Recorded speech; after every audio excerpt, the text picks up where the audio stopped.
Hello everyone, मैं नीता तिवारी आप सभी का स्वागत करती हूँ आपके अपने स्मार्ट लर्निंग के प्लेटफॉर्म पे। तो बच्चों, आज हम पढ़ेंगे क्लास 6 हिस्ट्री चैप्टर 9 और हमारा चैप्टर क्या है? राजा, व्यापारी और तीर्थयात्री। ठीक है, एक्चुअली जो चैप्टर है वो व्यापारी, राजा और तीर्थयात्री है। ठीक है, तो चलिए हम शुरू करते हैं अपना चैप्टर। तो व्यापारी और व्यापार, सबसे पहले हम पढ़ेंगे व्यापारी और व्यापार। ठीक है, चलिए देखते हैं क्या है इसमें खास। देखिए, दक्षिण भारत सोना, मसाले, खास तौर पर काली मिर्च तथा कीमती पत्थरों के लिए प्रसिद्ध था। ठीक है, दक्षिण भारत सोना, मसाले और खास तौर पर काली मिर्च के लिए और कीमती पत्थरों के लिए प्रसिद्ध था। ठीक है काली मिर्च की रोमन साम्राज्य में इतनी मांग थी कि इसे काले सोने के नाम से बुलाते थे। जो काली मिर्च दक्षिण भारत में जो काली मिर्च पाई जाती थी, आज भी पाया जाता है, जो काली मिर्च का जो उत्पादन होता है वो भारी मात्रा में कहाँ होता है? वो दक्षिण भारत में ही होता है। ठीक है, तो उस समय जो था ना, काली मिर्च जो था उसकी जो डिमांड थी वो रोमन साम्राज्य में बहुत ज़्यादा थी। ठीक है, इसकी मांग बहुत ज़्यादा थी। वहाँ के लोग काली मिर्च को, ब्लैक पेपर को बहुत ज़्यादा पसंद करते थे और इसी वजह से इसे काले सोने के नाम से बुलाते थे। ठीक है, रोमन साम्राज्य में इसे क्या बुलाते थे? काले सोने के नाम से बुलाते थे। चलिए फटाफट देखते हैं आगे क्या है। अब देखिए, व्यापारियों ने कई समुद्री रास्ते खोज निकाले। अब देखो भाई, व्यापार करना है तो रास्ता तो ढूंढना ही पड़ेगा, है ना, व्यापार करने के लिए। वे अफ्रीका या अरब के पूर्वी तट से इस उपमहाद्वीप के पश्चिमी तट पर पहुंचना चाहते थे, तो दक्षिणी पश्चिमी मानसून के साथ चलना पसंद करते थे। ठीक है, देखो, जो दक्षिण पश्चिम मानसून था इसके साथ चलना ये लोग जो थे, ये जो व्यापारी होते थे, ये चलना पसंद करते थे। देखिए यहाँ लिखा है ना कि वे अफ्रीका या अरब के पूर्वी तट से इस उपमहाद्वीप के पश्चिमी तट पर पहुंचना चाहते थे और इसलिए दक्षिणी पश्चिमी मानसून के साथ ये चलना पसंद करते थे। ठीक है क्लियर? चलो आगे बढ़ते हैं। अब हम यहाँ पढ़ेंगे भारत के समुद्र तटों से लगे राज्य। हम देखेंगे कि भारत के समुद्र तटों से जो लगे राज्य हैं उनके बारे में। तो आइए देखते हैं। इस उपमहाद्वीप के दक्षिण भाग में बड़ा तटीय प्रदेश है। ठीक है ना, इनमें बहुत से पहाड़, पठार और नदी के मैदान हैं। ठीक है, नदियों के मैदानी इलाकों में कावेरी का मैदान सबसे उपजाऊ है। ठीक है, सबसे उपजाऊ कावेरी का मैदान है। ठीक है, संगम कविताओं में मूवेंदार एक तमिल शब्द है जिसका अर्थ होता है तीन मुखिया। ठीक है, जो सीटेट वाले और जो टीचिंग एग्जाम्स वाले बच्चे हैं वो ध्यान रखिएगा कि मूवेंदार का क्या मतलब होता है? तीन मुखिया। एक क्या है? एक तमिल शब्द है और इसका जो यूज है वो कहाँ किया गया है? संगम कविताओं में किया गया है। अब हम जानते हैं कि ये जो मूवेंदार शब्द है, ये तीन मुखिया शब्द है, ये किन के लिए किया गया है ये भी हम आगे देखेंगे। ठीक है, चलिए देखते हैं। इसका प्रयोग तीन शासक परिवारों के मुखियाओं यानी कि चोल, चेर तथा पांडे के लिए किया गया है। ठीक है, मूवेंदार का जो प्रयोग है ये तीन शासक परिवारों के जो मुखिया हैं उनके लिए, यानी कि चोल, चेर और पांडे के लिए किया गया है।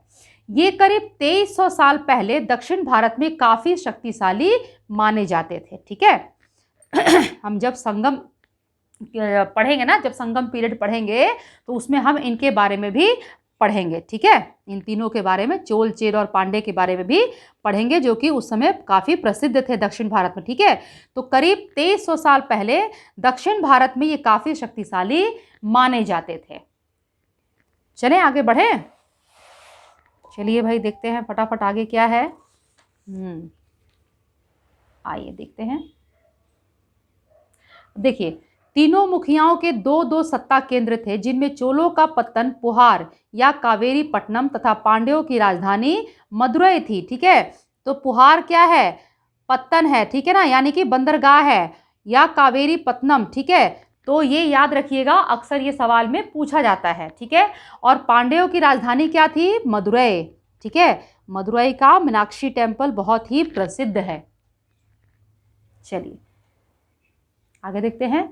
ये मुखिया लोगों से नियमित कर के बजाय उपहारों की मांग करते थे। कभी कभी ये सैनिक अभियानों पर भी निकल पड़ते थे और आसपास के इलाकों से शुल्क वसूल करते थे। ठीक है, तो यहाँ हमें क्या पता चल रहा है कि ये जो मुखिया थे ये लोगों से नियमित कर के बजाय, यानी कि जो टैक्स लेते थे ये लोग, उसकी बजाय उपहारों की मांग किया करते थे। और कभी कभी ये लोग सैनिक अभियानों पर भी जाया करते थे और आसपास के इलाकों से क्या करते थे, शुल्क जो है वसूल करते थे, यानी कि पैसा जो है वो वसूल करते थे। ठीक है, तो यहाँ तक सब कुछ क्लियर हो गया। देखिए इसमें जो है ये आपका जो CBSE क्लास 6 की जो हिस्ट्री है उसके अकॉर्डिंग मैंने ये नोट स्टडी किया है। ठीक है, जो बाकी टीचिंग एग्जाम्स वाले बच्चे हैं उनके लिए जो स्पेशली जो बनेगा तो एक एक पूरा चैप्टर ही बनेगा। जैसे हम संगम जो है, संगम पीरियड जो है उसके बारे में हम पूरा डिटेल से भी पढ़ेंगे। ठीक है, लेकिन आपको उसके लिए थोड़ा सा इंतज़ार करना होगा। चलिए लेकिन ये मान के चलिए कि जो भी आपको अगर एग्ज़ाम क्लियर करना है तो आपको क्लास 6 से लेकर के क्लास 12 तक की हिस्ट्री पूरे अच्छी तरीके से CBSE की, ठीक है, NCERT की, CBSE बोर्ड की आपकी जो बुक है NCERT की, वो आपको क्लियर होना चाहिए। ठीक है, चलिए NCERT से ही सब कुछ पूछा जाता है, इसलिए जो भी है कोई भी डाउट यहाँ नहीं होना चाहिए, आपको हर चीज़ पता होनी चाहिए NCERT के अकॉर्डिंग। ठीक है, चलो फटाफट आगे बढ़ते हैं। अब हम पढ़ेंगे सातवाहन राजवंश। ठीक है, चोल, चेर और पांड्य वंशों के लगभग 200 वर्षों के बाद दक्षिण भारत में सातवाहन नामक राजवंश का प्रभाव बढ़ गया। ठीक है, 2100 साल पहले। ठीक है, लगभग 2100 साल पहले। चलो, सातवाहनों का सबसे प्रमुख राजा कौन था? गौतमी पुत्र श्री शतकर्णी। ठीक है, सातवाहनों का सबसे प्रमुख राजा कौन था? गौतमी पुत्र श्री सातकर्णी। इसके बारे में इसकी माँ गौतमी बलश्री के एक अभिलेख से पता चलता है। इसकी माँ का नाम क्या था? बलश्री। ठीक है, जो सातकर्णी है इसकी माँ का नाम था गौतमी बलश्री, और इसके अभिलेख से हमें इसके बारे में, जो इसका पुत्र है श्री सातकर्णी, इसके बारे में जानकारी प्राप्त होती है। चलिए आगे देखते हैं क्या है। देखिए, सातकर्णी और अन्य सभी सातवाहन शासक दक्षिणापथ के स्वामी कहे जाते थे। ठीक है, तो दक्षिणापथ के अगर स्वामी आपसे पूछा जाए तो उस आप क्या आंसर में लगाएंगे? सातकर्णी, या जो अगर आपके पास ऑप्शन में सातकर्णी है तो सातकर्णी लगाएंगे, या आपके पास ऑप्शन में सातवाहन शासक है तो आप सातवाहन शासक ही लगाएंगे दक्षिणापथ के स्वामी में। ठीक है, अगर आपसे पूछा जाए उसमें आप चोल, चेर और पांडे नहीं लगा के आएंगे, नहीं तो आपका जो आंसर है वो रॉन्ग हो जाएगा। चलिए, दक्षिणापथ का शाब्दिक अर्थ है दक्षिण की ओर जाने का रास्ता। पूरे दक्षिण क्षेत्र के लिए यही नाम प्रचलित था। ठीक है, दक्षिणापथ जो है वो पूरे दक्षिण क्षेत्र के लिए ये नाम जो था दक्षिणापथ, ये प्रचलित था। ठीक है, क्लियर? चलो आगे बढ़ते हैं। अब देखिए बहुत ही इंपॉर्टेंट है, अब हम पढ़ेंगे रेशम मार्ग। ठीक है, सिल्क रूट के बारे में। चलिए देखते हैं क्या है भाई सिल्क रूट के बारे में, बहुत ही इंपॉर्टेंट है ये भी टॉपिक। रेशम मार्ग। रेशम मार्ग बनाने की तकनीक का आविष्कार सबसे पहले चीन में करीब 7000 साल पहले हुआ। ठीक है, कहाँ हुआ? चीन में हुआ। कब हुआ? 7000 साल पहले। जिस रास्ते से ये लोग पश्चिमी देशों में रेशमी कपड़े ले जाते थे वह रेशम मार्ग के नाम से प्रसिद्ध हो गया। यानी कि मान लीजिए कि इस रूट से ये रेशम के कपड़े जो पश्चिमी देशों में ये लोग लेके जाते थे, तो ये जो रूट है, यही जो रूट है वो क्या हो गया? किस नाम से प्रसिद्ध हो गया? रेशम मार्ग के नाम से। ठीक है ना, सिल्क रूट के नाम से प्रसिद्ध हो गया। ठीक है, एक एग्जाम्पल मैंने आपको दिया कि जिस रूट को ये फॉलो करके जाते थे, रेशम के कपड़े लेकर के जाते थे, ठीक है ना, तो वो जो रूट होता था, वो जो रास्ता होता था, वो रेशम मार्ग यानी कि रेशम जो आपका सिल्क रूट है उसके नाम से प्रसिद्ध हो गया। ठीक है, चलिए देखा होगा ना कहीं खास जगह पे जहाँ पर कुछ खास चीज़ें मिलती है तो वो उसी खास चीज़ के नाम से ही प्रसिद्ध हो जाता है ना। चलिए आगे बढ़ते हैं। करीब 2000 साल पहले रोम के शासकों और धनी लोगों के बीच रेशमी कपड़े पहनना एक फैशन बन गया था। ठीक है। सिल्क रूट पर नियंत्रण रखने वाले शासकों में सबसे प्रसिद्ध कौन थे? कुषाण शासक थे। क्लियर? सिल्क रूट पर नियंत्रण रखने वाले शासकों में सबसे प्रसिद्ध कौन थे? कुषाण शासक थे। ठीक है। करीब 2000 साल पहले मध्य एशिया तथा पश्चिमोत्तर भारत पर कुषाण शासन का मतलब उनका शासन था, कुषाणों का शासन था। ठीक है। करीब 2000 साल पहले मध्य एशिया तथा पश्चिमोत्तर भारत पर कुषाण शासन था। ठीक है। चलिए आगे बढ़ते हैं। आइए फटाफट देखते हैं इधर क्या है। अब देखिए पेशावर, पेशावर कहाँ है? आज के समय में पाकिस्तान में। और मथुरा, इनके दो मुख्य शक्तिशाली केंद्र थे। किसके? कुषाणों के। ठीक है ना। किसके थे? कुषाणों के। तो पेशावर और मथुरा इनके दो मुख्य शक्तिशाली केंद्र थे। इनके शासन काल में ही सिल्क रूट की एक शाखा मध्य एशिया से होकर सिंधु नदी के मुहाने के पत्तनों तक जाती थी। इस उपमहाद्वीप में सबसे पहले सोने के सिक्के जारी करने वाले शासकों में कुषाण थे। ठीक है ना। सबसे पहले सोने के सिक्के जारी करने वाले शासकों में कुषाण शासक थे। ठीक है ना। और सबसे जो प्योर गोल्ड था उसको भी जारी करने वाले कौन थे? कुषाण शासक ही थे। लेकिन अगर सबसे ज़्यादा मात्रा में अगर आपसे पूछा जाए कि सबसे ज़्यादा मात्रा में सोने के सिक्के किसने जारी किए, तो वो गुप्त शासक थे। ठीक है। अगर आपसे पूछा जाए कि सबसे पहले सोने के सिक्के किसने जारी किए, तो कुषाण शासक थे। प्योर जो गोल्ड होता था उसके जो क्वाइंस होते थे वो किसने जारी किए थे, तो वो भी कुषाण थे। लेकिन जहां बात आ जाए कि सबसे ज़्यादा मात्रा में क्वांटिटी किसकी ज़्यादा थी गोल्ड क्वाइंस की, तो किसने जारी किए थे? गुप्त शासकों ने। क्लियर? चलिए, सिल्क रूट पर यात्रा करने वाले व्यापारी इनका उपयोग करते थे।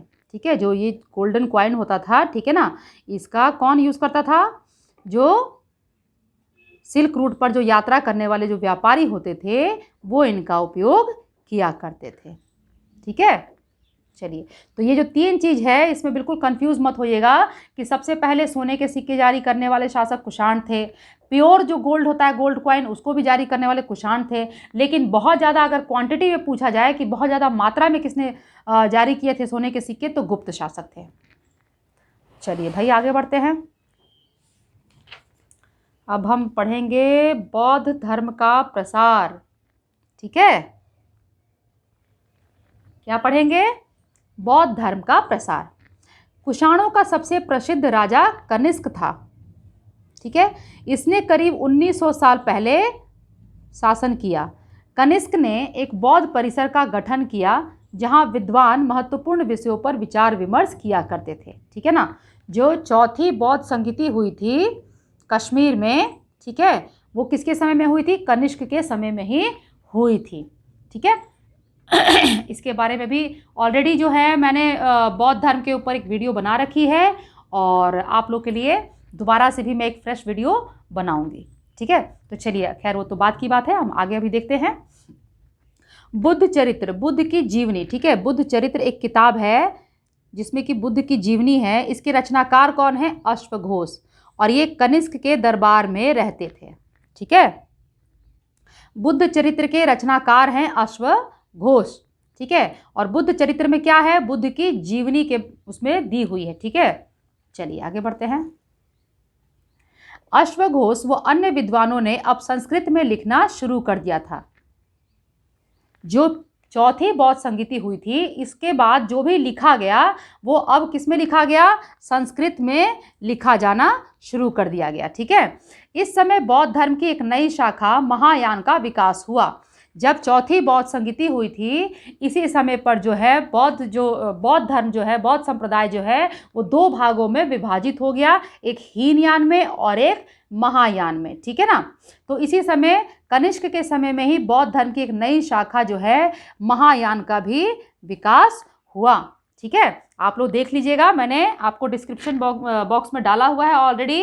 ठीक है। मैं दोबारा डाल भी दूंगी आप लोग के लिए जो बौद्ध धर्म के ऊपर जो मैंने वीडियो बनाई हुई है, ठीक है, उसका लिंक मैं आपको शेयर कर दूंगी, तो आप लोग उसको ज़रूर देख लीजिएगा। ठीक है, उसमें आपको सब कुछ क्लियर हो जाएगा, जितने भी बौद्ध संगीतियाँ हुई हैं तो किसके किसके समय पर हुई, कौन कौन सी हुई, तो इसके बारे में हमें पूरी जानकारी हो जाएगी। अब देखो क्या हुआ कि जब बौद्ध धर्म जो है, बौद्ध संप्रदाय जो है, वो दो भागों में जब विभाजित हो गया, तो अब हीनयान और महायान, तो अब इसके बाद क्या होता है, अब बुद्ध की प्रतिमाएं भी बनाई जाने लगी। ठीक है, पहले बुद्ध की प्रतिमा नहीं बनाई जाती थी, ठीक है, जो प्रतीक चिन्ह था सिर्फ उन्हीं का ध्यान किया जाता था। लेकिन अब क्या हुआ कि बुद्ध की प्रतिमा यानी कि उनकी मूर्ति भी, उनकी जैसे हम अपने देखते हैं ना, हमारे मंदिरों में होते हैं, दुर्गा जी की मूर्ति, शिव जी की शिवलिंग होता है, राम जी की मूर्ति होती है, हनुमान जी की मूर्ति होती है, तो उसी प्रकार से अब बुद्ध की भी प्रतिमा बनाई जाने लगी। अधिकांश जो थी वो मथुरा में बनाई जाती थी और कुछ जो है वो तक्षशिला में भी बनाई गई थी। ठीक है, मैक्सिमम जो है वो कहाँ बनाई गई थी, मथुरा में बनाई गई थी, और कुछ जो है वो तक्षशिला में बनाई गई थी। चलो, बोधिसत्व अब लोगों को शिक्षा देने और मदद करने के लिए सांसारिक परिवेश में ही रहना ठीक समझने लगे।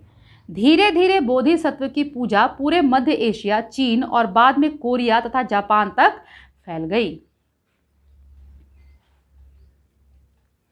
पश्चिमी और दक्षिणी भारत में ज्यादातर गुफाएं बौद्ध भिक्षुओं के लिए बनाई गई। ठीक है, पश्चिमी और दक्षिणी भारत में ज्यादातर गुफाएं बौद्ध भिक्षुओं के लिए बनाई गई। ठीक है, आप जब घूमोगे ना तो आप देखोगे कि वहाँ पर गुफाएं बनाई गई हैं, जहाँ की जो बौद्ध भिक्षु जो थे वो वहाँ पर रहते थे।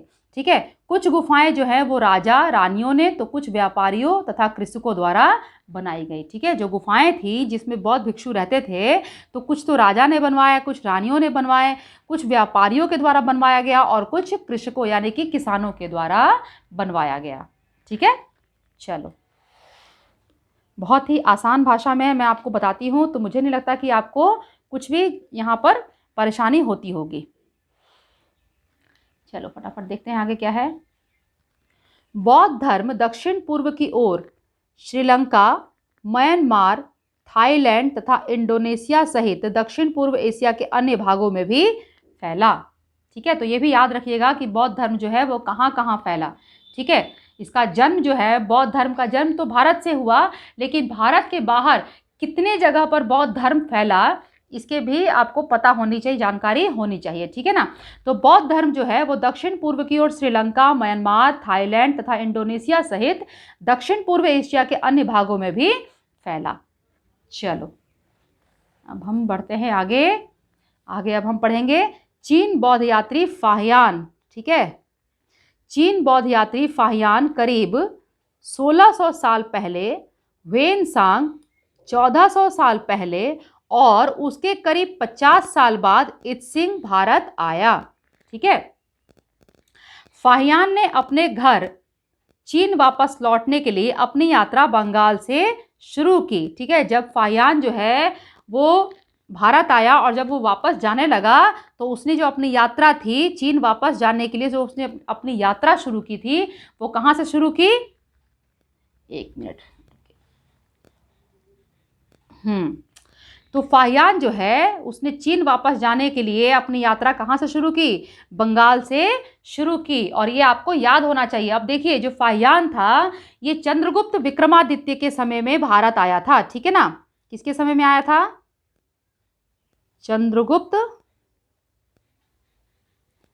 विक्रमादित्य के समय में भारत आया था। ठीक है ना, अब देखिए जो वेनसांग है, तो ये 1400 साल पहले भारत आया था। तो वेनसांग भूमार्ग से उत्तर पश्चिम और मध्य एशिया होकर चीन वापस लौटा।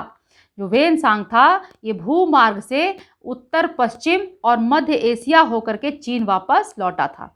ठीक है, वेनसांग जो था ये हर्षवर्धन के काल में भारत आया था। कहाँ लिखूँ मैं, यहाँ लिख देती हूँ, दिख रहा है ना, नहीं दिख रहा, चलिए यहाँ लिख देती हूँ मैं टॉप में। ठीक है, अब देखिए यहाँ मैं लिख रही हूँ, वेनसांग जो था ना वो कब आया, किसके काल में आया था, हर्षवर्धन। ठीक है ना, हर्षवर्धन के काल में ये भारत आया था और यहाँ पर वो कितने साल तक रहा, 15 साल तक रहा, ठीक है, 15 वर्षों तक भारत में रहा, ठीक है। और इसने जो अपना वृत्तांत है और भारत के बारे में इसने अपनी पुस्तक इसके में लिखा। उसकी पुस्तक का नाम था वेन सांग की जो पुस्तक है उसका नाम क्या था भाई? हाँ, उसकी पुस्तक का नाम था सी यू की, ठीक है। अब भाई देख लीजिए नाम कैसा है, ठीक है ना, सी यू की, ये इसकी पुस्तक का नाम था, वेन सांग की पुस्तक का नाम था, जिसमें इसने अपनी पूरी यात्रा वृतांत लिखी थी और भारत के बारे में भी जानकारी पूरी लिखी है, ठीक है। चलिए अब थोड़ी जानकारी क्या है हम लोग ले लेते हैं इत्सिंग के बारे में भी, ठीक है। तो देखिए इत्सिंग जो था, यहाँ लिख देती हूँ, ठीक है। इत्सिंग जो था ना वो 675 में आया था सुमात्रा के रास्ते, ठीक है ना। 675 में सुमात्रा के रास्ते, समुद्री रास्ते से ये भारत आया था और यहाँ पर वो 10 वर्षों तक रहा। इत्सिंग जो है वो 10 साल तक भारत में रहा। कहाँ? नालंदा विश्वविद्यालय में, ठीक है। कहाँ रहा? नालंदा विश्वविद्यालय में ये 10 सालों तक रहा और उसके बाद ये गया, ठीक है। तो आई होप कि क्लियर हो गया होगा यहाँ पर। चलिए अब आगे बढ़ते हैं। चलिए अब हम पढ़ेंगे नालंदा शिक्षा का केंद्र। यहाँ के लोग शिक्षक यानी कि जो शिक्षक थे, यहाँ के लोग यानी कि नालंदा के लोग यानी कि जो शिक्षक थे, योग्यता तथा बुद्धि में सबसे आगे थे, ठीक है। आगे है लिख दिया है मैंने, आगे थे। वे बुद्ध के उपदेशों का पालन करते थे। मठ के नियम सख्त थे जो सबको मानने पड़ते थे, ठीक है ना, मानने पड़ते थे, ठीक है। अब जो नए आगंतुक होते थे यानी कि जो नए विजिटर्स होते थे, जो नए लोग आते थे, उनसे सबसे पहले जो द्वारपाल होता था वो ही बहुत कठिन प्रश्न पूछता था और जब सही उत्तर मिल जाता था तभी उन्हें अंदर जाने की अनुमति मिलती थी। जैसे कि आज के एग्जाम्पल हम ले लें तो आपको किसी भी कॉलेज में, किसी यूनिवर्सिटी में, कहीं भी, जहाँ भी आपको, मान लीजिए आप किसी कॉलेज में एडमिशन ले रहे हो, आप चाहोगे कि मैं दिल्ली यूनिवर्सिटी के किसी कॉलेज में एडमिशन लूँ, तो पहले भाई आपको एंट्रेंस देना होगा। आप जब एंट्रेंस क्लियर करोगे तो ही आपको एंट्री मिलेगी। तो ठीक इसी प्रकार से जो नए विजिटर्स होते थे, जो नए आगंतुक होते थे, उनको सबसे पहले वहाँ का जो द्वारपाल होता था उसके प्रश्नों का सामना करना होता था। जब आप उसके प्रश्नों को हल कर देते थे तभी आप उसके अंदर प्रवेश कर सकते थे, ठीक है, नालंदा विश्वविद्यालय के अंदर प्रवेश कर सकते थे। अब सोच लीजिए कि जिसका द्वारपाल कितना बुद्धिमान होगा तो उसके जो शिक्षक होंगे वो कितने बुद्धिमान रहे होंगे। खैर चलिए अब हम पढ़ते हैं भक्ति की शुरुआत। भक्ति शब्द जो है वो भज शब्द से बना है जिसका अर्थ होता है विभाजित करना या हिस्सेदारी, ठीक है। भक्ति भागवत या भगवान के प्रति झुकाव है। भक्ति क्या है? भागवत या भगवान के प्रति झुकाव।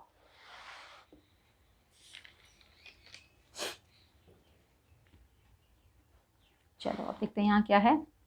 देखिए भागवत का एक अर्थ यह भी है जो अपने ऐश्वर्य तथा सुख को भक्तों के साथ बांटता है, ठीक है। भागवत का एक अर्थ क्या है? जो अपने ऐश्वर्य तथा सुखों को भक्तों के साथ बांटता है। भक्ति मार्ग की चर्चा हिंदुओं के पवित्र ग्रंथ भगवत गीता में की गई है। भक्ति मार्ग की चर्चा किसमें की गई है? हिंदुओं के पवित्र ग्रंथ भगवत गीता में की गई है, ठीक है। भगवत गीता महाभारत का एक हिस्सा है ना। आप सभी जानते ही हैं कि जब महाभारत का जब युद्ध होने लगा तो उस समय जब अर्जुन है वो अपने ही फैमिली वालों को, अपने ही परिवार वालों को, अपने ही दादाजी, चाचा जी, अपने ही कजन्स जो हैं उनको अपने सामने देख करके बेचारा सहम जाता है, सोचने लगता है कि मैं आखिर अपने ही लोगों पर प्रहार किस प्रकार करूं, किस तरीके से मैं अपने ही लोगों से लड़ूं, ये वो सोचने लगता है और अपने जो धनुष बाण होता है, अपना जो उसका गांडीव होता है, वो उसको नीचे रख देता है। तब जो भगवान कृष्ण हैं वो उसको उसी कुरुक्षेत्र में गीता का ज्ञान देते हैं। वही कहलाता है भगवत गीता, है ना। आप लोगों ने महाभारत जरूर देखी होगी, नहीं देखी है तो देख लीजिएगा, ठीक है ना। चलिए भक्ति मार्ग अपनाने वाले लोग आडंबर के साथ पूजा पाठ करने के बजाय ईश्वर के प्रति लगन और व्यक्तिगत पूजा पर जोर देते थे। करीब 1400 साल पहले शिव भक्त अय्यर ने तमिल में कविता लिखी, ठीक है। अय्यर जो थे वो कौन थे? शिव भक्त थे, ठीक है ना। तो याद रखिएगा 1400 साल पहले अय्यर थे जो कि शिव भक्त थे और उन्होंने तमिल में कविता लिखी थी, ठीक है। आपको इतना जानकारी रखना है कि अय्यर जो थे वो शिव भक्त थे, ठीक है, क्योंकि इससे ज़्यादा आपसे कुछ पूछा नहीं जाएगा। चलो फटाफट आगे बढ़ते हैं। अब हम पढ़ेंगे हिंदू। अब देखिए हिंदू शब्द जो है वो इंडिया शब्द की तरह ही सिंधु या इंडस से ही निकला है, ठीक है। यह शब्द अरबों तथा ईरानियों द्वारा उन लोगों के लिए उपयोग किया जाता था जो सिंधु नदी के पूर्व में रहते थे। हिंदू शब्द जो है वो किन के लिए प्रयोग किया जाता था? देखिए हिंदू जो है वो किसी धर्म का प्रतीक नहीं था, ठीक है। हिंदू शब्द जो है वो पहले किसी भी धर्म का प्रतीक नहीं था। ये उन लोगों के लिए उपयोग किया जाता था जो कि सिंधु नदी के पूर्व में रहते थे, ठीक है। सिंधु नदी के पूर्व में जो लोग रहते थे उनके लिए हिंदू शब्द का प्रयोग किया जाता था। और ये जो शब्द है इसका प्रयोग कौन करते थे? जो अरब के थे लोग, जो ईरानी थे, वो लोग इनका उपयोग किया करते थे, ठीक है ना। यही शब्द उनके धार्मिक विश्वास तथा सांस्कृतिक परंपराओं के लिए भी प्रयुक्त होता था। धीरे धीरे बाद में जो है ये हिंदू जो है धर्म बन गया, ठीक है ना। हमारा जो हम जैसे अगर हमसे कोई पूछे तो हम कहेंगे ना कि हाँ भाई हम हिंदू धर्म के हैं, हम सिख धर्म के हैं, या जो अगर आप मुसलमान हैं तो आप वो बताओगे कि हम किस धर्म के हैं, इस्लाम धर्म के हैं, ठीक है, हम ईसाई धर्म के हैं। तो इस प्रकार से धर्म जो है बाद में धीरे धीरे उनका जो धर्म का जो प्रतीक बन गया, ठीक है ना। चलिए पहले ये धर्म का प्रतीक नहीं था, ठीक है। अब हम पढ़ेंगे अन्यंत्र, जो हम अक्सर हम हमेशा पढ़ते हैं। इसमें आज हम पढ़ेंगे ईसाई धर्म, ठीक है। अब देखो क्या होता है ना, अन्यंत्र हम क्यों पढ़ते हैं? क्योंकि अभी तक जो हमने पढ़ा वो हमने भारत के बारे में पढ़ा, ठीक है ना। अब जो है हमारे बुक में ये बहुत ही अच्छा मुझे लगता है एनसीईआरटी का, कि जब हम अपने बारे में पूरी जानकारी ले लेते हैं तो थोड़ी जो जानकारी है वो बाहर की भी होनी चाहिए ना, ठीक है। तो इसमें देखिए क्या हम पढ़ेंगे, इसमें हम पढ़ेंगे ईसाई धर्म का। करीब 2000 साल पहले पश्चिमी एशिया में ईसाई धर्म का उदय हुआ, ठीक है। ईसा मसीह का जन्म बेथलेहम में हुआ था जो उस समय रोमन साम्राज्य का हिस्सा थी, ठीक है। ईसा मसीह का जन्म कहाँ हुआ था? बेथलेहम में हुआ था, जो कि जब इनका जन्म हुआ था तो बेथलेहम जो था वो रोमन साम्राज्य का ही हिस्सा थी, ठीक है। चलिए आगे देख लेते हैं। अब आगे क्या है देखिए, इनके उपदेश बाइबल नामक पुस्तक में मिलते हैं, ठीक है। जैसे हमारा गीता है, ठीक है ना, वैसे ही इन लोग का बाइबल है। मुसलमानों में जो इस्लाम धर्म है उसमें कौन सा है? कुरान है, ठीक है ना। और आप लोग का सिख का क्या होता है वो देखिए मुझे अभी याद नहीं आ रहा है, चलिए छोड़िए। तो इनके जो उपदेश थे, जो ईसा मसीह हैं, इनका जो उपदेश था वो सब किस में है? बाइबल नामक पुस्तक में मिलते हैं, ठीक है। जब हम छोटे थे तो बाइबल ना एक सीरियल भी आता था, तो मुझे तो बहुत पसंद था भाई, और उसमें मैंने काफ़ी कुछ देखा था। पता नहीं अब आप लोग को समय में तो पता नहीं, नए नए सीरियल्स आते रहते हैं। तो बाइबल में बहुत सारी चीज़ें जो है उसमें हमें बताई गई थी। मतलब हमने जो सीरियल देखा था उसमें बहुत सारी चीज़ों के बारे में जानकारी मिली, किस प्रकार से जो है ईसा मसीह का जन्म हुआ था, किस प्रकार उनका जो जन्म है कैसे एक झोपड़ी में हुआ, ठीक है। उनके जो पिता थे वो गरेड़िया थे, है ना, और उनकी माता राजकुमारी थी जो इनकी मम्मी थी ईसा मसीह की। तो किस प्रकार से इनका जन्म जो है एक तबेले में होता है, ये सारी चीज़ें जो है बड़ा इंटरेस्टिंग वो आता था सीरियल। चलिए खैर, कहाँ मैं अपने बचपन में खो गई। आगे बढ़ते हैं हम लोग फटाफट। अब देखिए, ईसा मसीह के मृत्यु के 100 सालों के अंदर ही भारतीय उपमहाद्वीप के पश्चिमी तट पर पहले ईसाई धर्म के प्रचारक पश्चिमी एशिया से आए, ठीक है। केरल के ईसाइयों को सीरियाई ईसाई कहा जाता है। केरल के ईसाइयों को सीरियाई ईसाई कहा जाता है क्योंकि संभवतः वे पश्चिमी एशिया से आए थे, ठीक है, और वे विश्व के सबसे पुराने ईसाइयों में से हैं, ठीक है। केरल के जो ईसाई हैं, केरल में बहुत सारे ईसाई हैं, ठीक है ना। तो केरल के जो ईसाई हैं ये विश्व के सबसे पुराने ईसाइयों में माने जाते हैं, ठीक है। चलिए, अब हमारा चैप्टर हो गया खत्म। तो अब हमारा क्या बारी है अभी पढ़ने का, कुछ महत्वपूर्ण तिथियां। चलो फटाफट अब देख लेते हैं इसमें क्या है। रेशम बनाने की कला की खोज कब हुई थी? लगभग 7000 साल पहले। चोल, चेर तथा पांडे लगभग 2300 साल पहले। रोमन साम्राज्य में रेशम की बढ़ती मांग लगभग 2000 साल पहले। कुषाण शासक कनिष्क लगभग 1900 साल पहले, ठीक है। यहाँ फाहियान है भाई, फाहियान जी कहाँ चले गए, ठीक है। फाहियान का भारत आगमन लगभग 1600 साल पहले। वेनसांग की भारत यात्रा, अय्यार की शिव स्तुति की रचना लगभग 1400 साल पहले। दिख नहीं रहा क्या? तो वेनसांग की भारत यात्रा और अय्यार की शिव स्तुति की जो रचना है वो लगभग 1400 साल पहले। और इसके साथ ही हमारा जो चैप्टर है वो अब यहाँ खत्म होता है, ठीक है। तो अब आप लोग क्या करेंगे, अब आप लोग मेरे वीडियो को देखिए। वीडियो देखने के बाद आप लोग को पसंद आ जाए तो वीडियो को लाइक कर दीजिए। मेरे चैनल को अगर अभी तक आपने सब्सक्राइब नहीं किया है तो प्लीज़ मेरे चैनल को सब्सक्राइब कर लीजिए। बेल आइकन को प्रेस करना बिल्कुल भी मत भूलिएगा, क्योंकि मेरे आने वाले वीडियोस के नोटिफिकेशन आपको तभी मिलेंगे जब आप बेल आइकन को प्रेस करेंगे, ठीक है।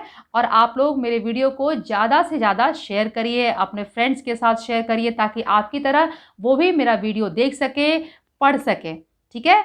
और आप लोग मुझे कमेंट करके ये ज़रूर बताइए कि आपको मेरा वीडियो कैसा लगता है, ठीक है। और यदि आपको कुछ और जानकारी चाहिए, आप कुछ और जानना चाहते हैं, तो उसके लिए भी आप लोग मुझे कमेंट करके ज़रूर पूछ सकते हैं। सो प्लीज़ आप लोग मुझे कमेंट ज़रूर करिए, ठीक है। तो चलिए अब मैं अपना वीडियो जो है वो बंद करती हूँ। अब आप लोग अपना ख्याल रखिए, पढ़ते रहिए, खुश रहिए, मुस्कुराते रहिए। हम नेक्स्ट वीडियो में फिर मिलेंगे, तब तक के लिए बाय बाय।